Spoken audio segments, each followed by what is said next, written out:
Sobat Indobot, jumpa lagi di channel Indobot TV. Nah, sebelum kita mulai video ini, jangan lupa untuk subscribe dan nyalakan lonceng notifikasi agar kamu selalu dapat update video-video terbaru dari kami. Video ini dipersembahkan oleh Indobot, kursus online Arduino dan IoT pertama di Indonesia. Di video kali ini, kita akan membahas tentang jenis-jenis desain grafis.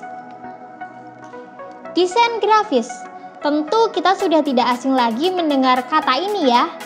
Desain grafis adalah proses mengombinasikan tipografi, ilustrasi, fotografi, dan cetak untuk tujuan persuasif, memberikan informasi, atau perintah.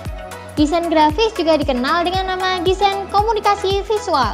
Disebut sebagai desain komunikasi visual karena peran desain grafis dalam menyampaikan pesan dan informasi kepada audiens dengan sentuhan visual yang sangat kental.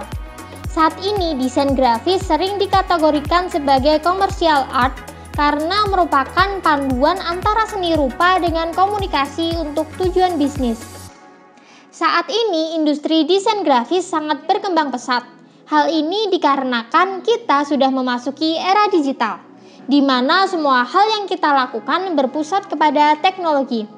Oleh sebab itu, segala hal dalam hidup kita termasuk perekonomian sudah berpusat pada dunia teknologi. Nah, berikut ini adalah jenis-jenis dari desain grafis. Nomor 1. Drafter.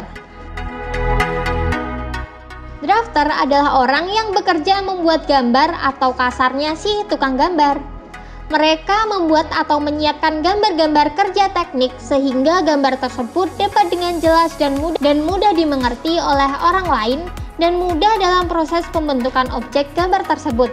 Biasanya drafter dibutuhkan dalam bidang pekerjaan manufaktur, mulai dari produksi mainan anak-anak, mesin-mesin industri, bangunan sipil hingga pesawat terbang.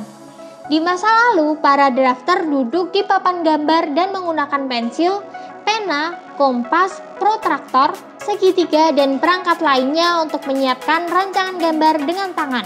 Seiring berkembangnya teknologi program dan komputerisasi, yaitu AutoCAD Plus, perkembangan program lainnya seperti Archicad, SketchUp, Studio 3ds Max, dan lain-lain, drafter dengan meja gambar sudah mulai jarang ditemui.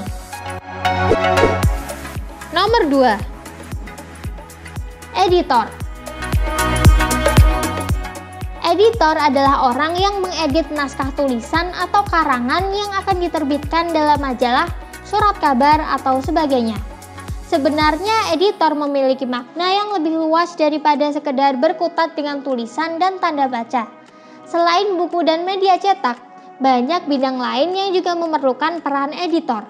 Misalnya dalam media elektronik berupa video atau film, editor diperlukan untuk menata video agar lebih layak untuk ditonton.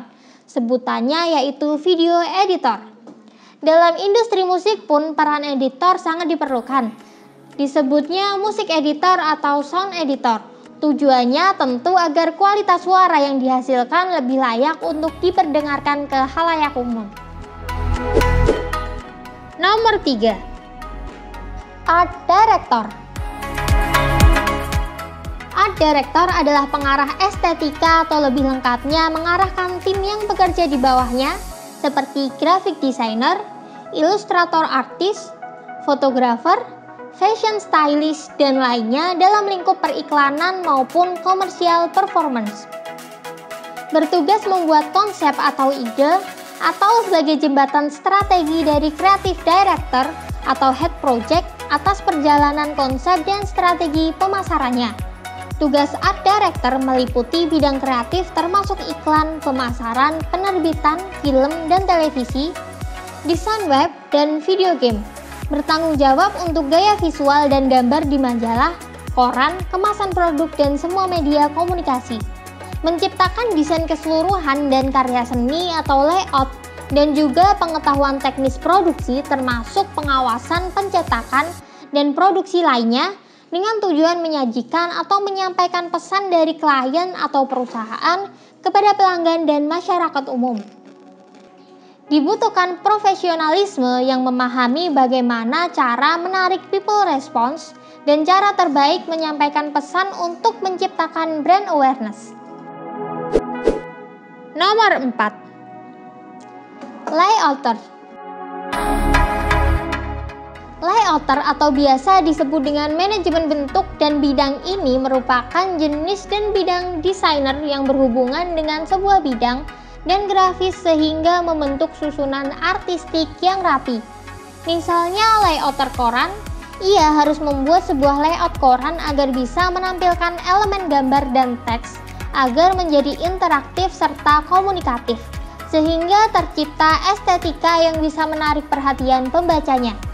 Seorang layouter biasanya ahli dalam software seperti InDesign, Adobe PageMaker, dan lain sebagainya. Nomor 5. Fotografer.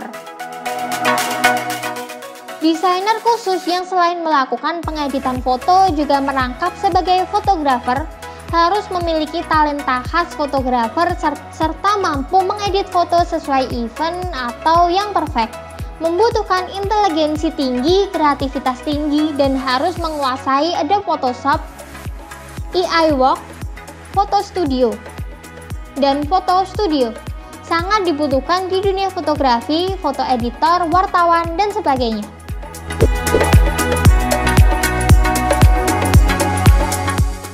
Oke, sekian dulu video kali ini. Jangan lupa untuk like, comment, and share video ini ke teman-teman kamu. Sampai jumpa lagi di video berikutnya.